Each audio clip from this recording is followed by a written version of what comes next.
రాష్ట్ర అధ్యక్షుడిని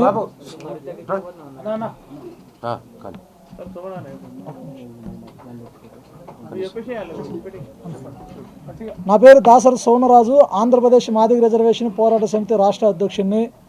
ఈరోజు హైదరాబాద్ బషీర్బాగ్ ప్రెస్ క్లబ్ నందు తెలంగాణ అధ్యక్షుడు ఎంఆర్పిఎస్ అధ్యక్షుడు మేడిపాపన్న గారి ఆధ్వర్యంలో, అలాగే బేడబడగ సంఘం చైర్మన్ నరసింహులన్న గారు, తొర్రబాటి హనుమంతరావు అన్న గారు, అలాగే ఉపకారాలందరూ కూడా కలిసి ఈరోజు ఈ కార్యక్రమాన్ని ఏర్పాటు చేయడం జరిగింది. 31వ దండోర ఆవిర్భావ దినోత్సవం మునుపెన్నడూ లేని విధంగా గత 30 ఏళ్ళుగా ఎప్పుడు వర్గీకరణ జరిగిద్దా అనేది అంశం మీద పోరాటం చేస్తూ ముందుకెళ్ళాం. ఇప్పుడు 31వ ఆవిర్భావ దినోత్సవం అంటే యావత్ జాతి మొత్తం కూడా 2 రాష్ట్రాల్లో ఉన్నటువంటి మాదిగ జాతి అందరూ కూడా గర్వకారణంగా విజయోత్సవంలాగా ఈ కార్యక్రమాన్ని జరుపుకుంటూ ఉన్నాం. దీనికి ముఖ్య కారణం ఎస్సీ వర్గీకరణ సుప్రీంకోర్టు ద్వారా నెరవేర్చడం, 2 రాష్ట్రాల్లో కూడా వర్గీకరణకి ప్రభుత్వాలు ముందుకు తీసుకెళ్ళడం కూడా సంతోషకరమైంది.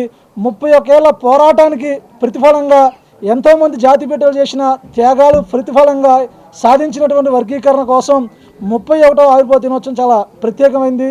అందులో భాగంగా ఈరోజు ఈ కార్యక్రమంలో కొన్ని ప్రధానమైనటువంటి డిమాండ్లు, వర్గీకరణ సాధిస్తే మాదిగ జీవితాలు వెలుగు నింపుతాయి అనేది 1% అయితే మిగిలిన 99% మాదిగలకు కావాల్సిన అనేక అంశాలు ఉన్నాయి, అనేక పోరాటాలు ఉన్నాయి, అనేక లక్ష్యాలు ముందుకెళ్ళే భాగంలోగా చాలా కార్యక్రమాలు చేయాల్సిన అవసరత కూడా 2 రాష్ట్రాల్లో ఉన్నాయి. తెలంగాణలో గతంలో తెలంగాణ ఎంఆర్పిఎస్ ఆధ్వర్యంలో చెప్పు డప్పు కొడుతున్నటువంటి కళాకారులకి, చేతి వృత్తిదారులకి 2000 రూపాయలు పెన్షన్ కావాలని ఇక్కడ పోరాటం మొదలు పెడితే దాన్ని మేము ఆంధ్రప్రదేశ్లో సాధించాం. ఈ రాష్ట్రం అలాగే మరుగుడు పడిపోయింది.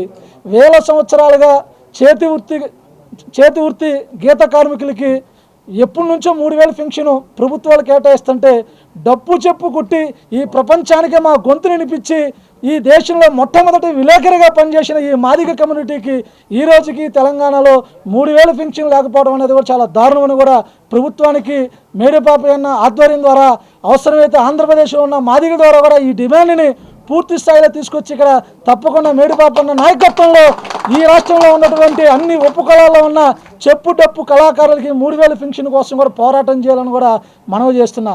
అదేవిధంగా ఎస్సీ కార్పొరేషన్ నిధులు దుర్వినియోగం అవుతున్నాయని ఆంధ్ర రాష్ట్రంలో ఎస్సీ కార్పొరేషన్ని మాదిగ కార్పొరేషను, రెల్లి కార్పొరేషను, మాల కార్పొరేషన్గా పోరాడి సాధించాం.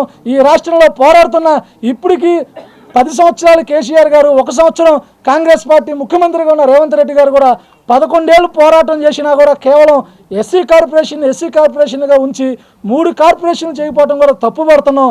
తప్పకుండా చెప్పు డప్పు కళాకారులకి, అదేవిధంగా ఎస్సీ కార్పొరేషన్ 3 కార్పొరేషన్లుగా చేసి సమన్వయం చేసే విధంగా మేడిపాపన్న గారి నాయకత్వంలో అన్ని ఉపకులాలను కలుపుకొని మరో పోరాటానికి సిద్ధపడాలని కూడా ఈ తెలంగాణలో ఉన్నటువంటి నా మాదిగ సమాజం, మాదిగ ఉపకులందరూ కూడా తెలియజేసుకుంటూ, ప్రత్యేకంగా ఈ అంశాల మీద మా మీడియా ప్రతినిధులు కూడా దీన్ని కొంచెం స్ప్రెడ్ చేసి ప్రభుత్వాలకు తెలిసే విధంగా ఎన్నో ఏళ్ళుగా నష్టపోతున్నటువంటి మా జాతి బిడ్డల్ని, మా ఆకాంక్షను కూడా మీ ద్వారా ఈ ప్రభుత్వానికి తెలియజేయాలని కూడా తెలియజేసుకుంటూ, ఈ కార్యక్రమం నిర్వహించినటువంటి కార్యనిర్వాహకులకి ప్రత్యేకంగా మా పత్రికా విలేకరులందరూ కూడా ధన్యవాదాలు తెలియజేసుకుంటున్నాం.